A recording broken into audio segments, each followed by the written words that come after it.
You wake up, the alarm blares, and that familiar feeling hits you. The day already feels empty.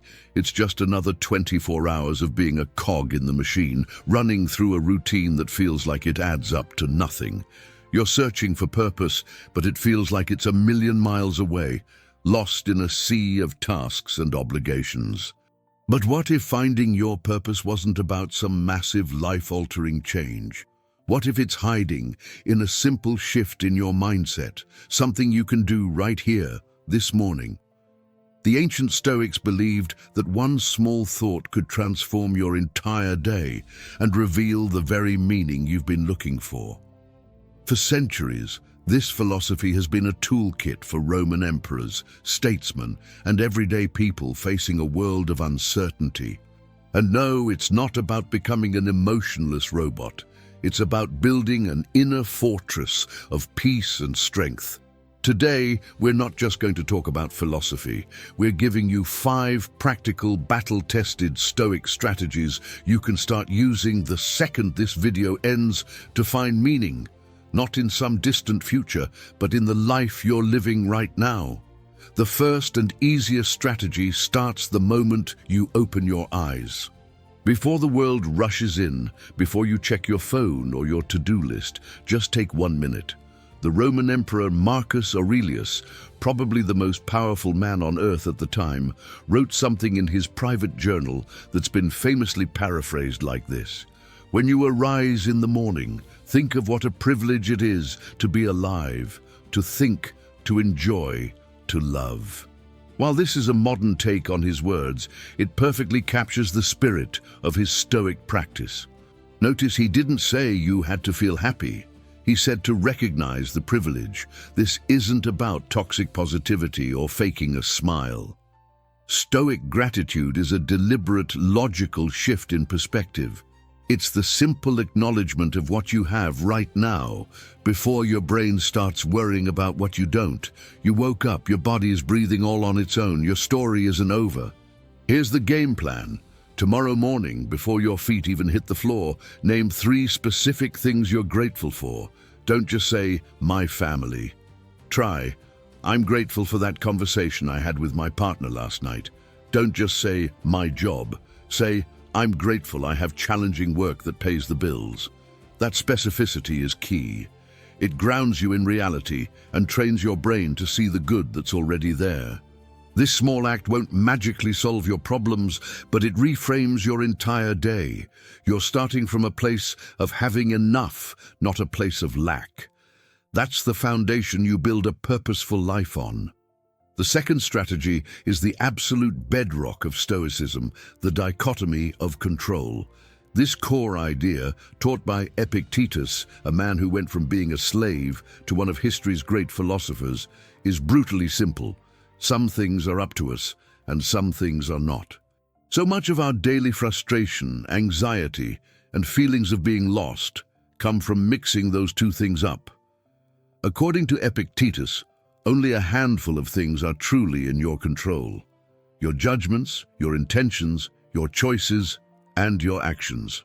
Everything else, the weather, the economy, what other people think of you, even the final outcome of your efforts, is ultimately outside of your control.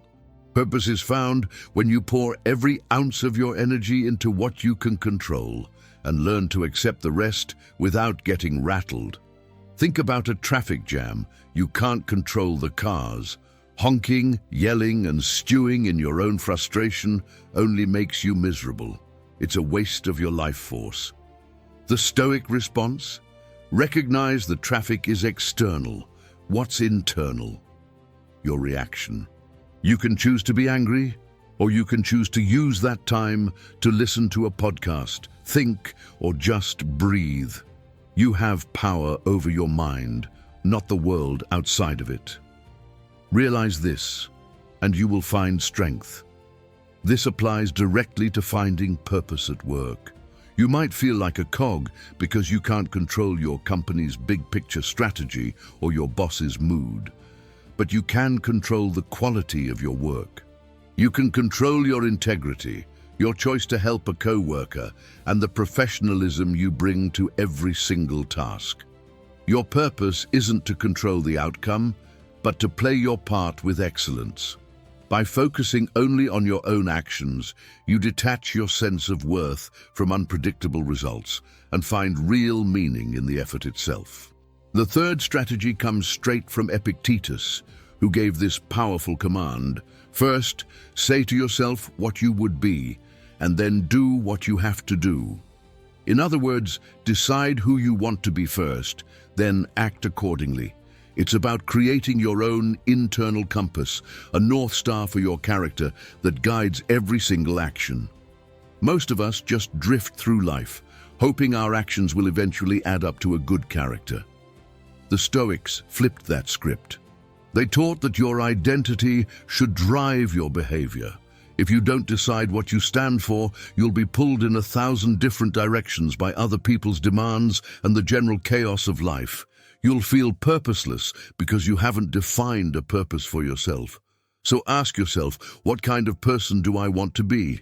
Disciplined, compassionate, honest, courageous? Write these down. This isn't about creating some perfect, unattainable ideal. It's about defining your core principles.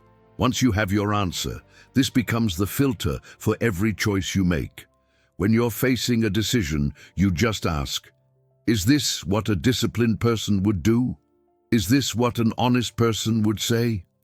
That simple question turns boring, everyday moments into a chance to practice being the person you want to become.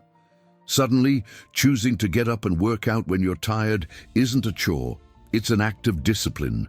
Choosing to tell the truth when a small lie would be easier isn't a risk, it's an act of integrity. Your daily life is no longer a meaningless routine. It's the training ground for your ideal self.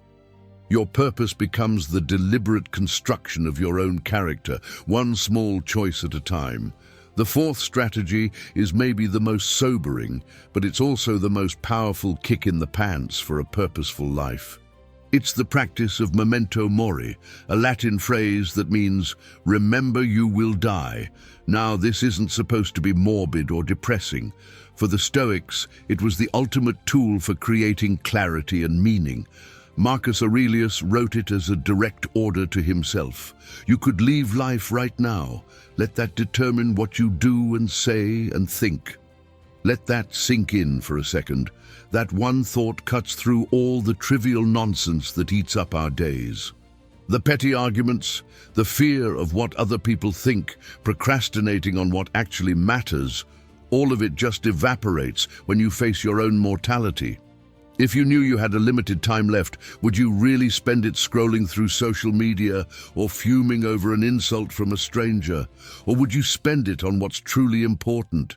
Remembering that you're going to die doesn't make life pointless. It makes every moment precious. It's an urgent call to action. It forces you to ask the big questions. Am I spending my time well? Am I being the person I want to be? Am I adding any value to the world? You can practice this just by taking a moment each day to reflect on the fact that your time is finite. This isn't about living in fear. It's about living with intention. When you remember that your time is a gift, you become a lot less willing to waste it on things that don't matter. You stop putting your dreams on hold for a someday that might never arrive. Memento mori shifts your view from an endless string of meaningless days to a precious, limited opportunity to live with virtue and purpose. This brings us to our final strategy, the one that ties everything together, living by the 4 Stoic virtues. For the Stoics, the ultimate purpose of life, what they called eudaimonia, or human flourishing, was to live a life of virtue. Think of these 4 virtues as the ultimate guide for your compass: wisdom, courage, justice, and temperance. Wisdom is the ability to see the world clearly, to know the difference between what's in your control and what isn't. It's the practical know-how for navigating life. Every time you use the dichotomy of control, you're practicing wisdom. Courage isn't about being fearless. It's about doing the right thing even when you're scared. It's the bravery to stand by your principles and face challenges head-on. Justice is a crucial piece of the purpose puzzle. For the Stoics, this meant acting for the common good, treating others with fairness and respect, and recognizing we're all in this together. As Marcus Aurelius put it, what injures the hive injures the bee. Purpose is often found not in selfish pursuits, but in service to others. Temperance is all about moderation and self-discipline. It's the power to control your desires, avoid extremes, and act with a sense of balance. These four virtues aren't separate items on a checklist. They all work together. You need wisdom to know what's fair, the courage to act on it, and the temperance to do it in a balanced way. Your purpose, then, isn't a job title or some grand achievement. Your purpose is the daily practice of these virtues. In every situation, you can ask, what's the wise thing to do here? The courageous thing, the just thing, the temperate thing. This framework gives meaning to every single moment, from the boardroom to the breakfast table. So, these 5 strategies, starting with gratitude, focusing on what you control, defining your character, remembering you will die, and living by the virtues, aren't just neat ideas. They're a practical blueprint for building a purposeful life, not in some far-off future, but right here, in the small moments of your everyday. What do you think? Let us know in the comments. What's one Stoic practice you're going to try tomorrow morning? Your journey could be the inspiration someone else needs to see. And if you want to keep exploring ancient wisdom for modern life, make sure you like this video and subscribe for more. You don't have to feel like a cog in the machine. Purpose isn't something you find, it's something you build day by day. It's built in that moment of gratitude when you first wake up. It's built in the decision to focus on your own effort, not the outcome. It's built in every small action that lines up with the person you've decided to be. The Stoics taught us that a good life isn't about what happens to you, but how you choose to respond. You have that power right now to choose your response. Choose to see the privilege of being alive. Choose to focus on what you can control. Choose to be the person you want to be. Start today. Start now. And you'll discover that the purpose you've been searching for was within your reach all along.